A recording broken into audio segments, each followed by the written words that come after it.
how to set up, pair, charge, and use your Weseary WG1 wireless gaming headset.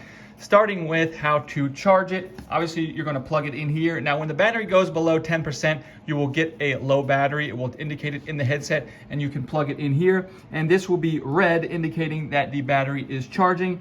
And once this is completed charging, this little LED here will turn green, letting you know that the battery is fully charged. Now I'll just go over the buttons on here and what you can do with them. So this, as you can obviously see, is the power button. So long pressing this for 3 seconds will power it on and off, and you'll actually get a voice prompt telling you on and off.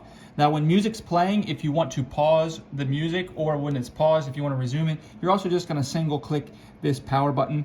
Also, when you get a phone call, if you want to answer it, you can single click this, it'll answer it. And if you want to hang up, you can do that. If you receive a phone call you don't want to answer, you can just long press this for 2 seconds and it will reject the call and it will make a little D voice prompt. You can also double click this to redial a phone number. These buttons here are our volume, but also are skipping forward and skipping back on the track. So what you're going to do is, if you want to go volume up or down, you're just going to click up and click down on the volume up and down. And then if you want to skip forward and skip back, you're just going to press and hold to skip forward the volume up, and skip and hold, press and hold to skip back.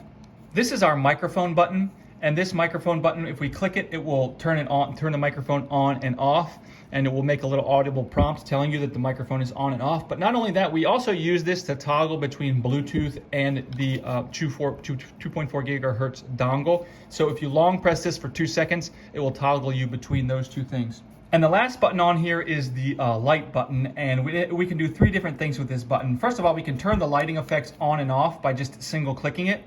And then if we double click it, it will toggle between gaming mode and music mode for the lighting, basically steady lights, or if there's a lighting effect. And then finally, we can put it into manual. If we're having issues with pairing, we can force it into manual pairing mode by doing a long 3-second hold on this button until we hear the headset will actually say pairing and the light will flash. If you're interested in getting one of these headsets, I'll put a link below.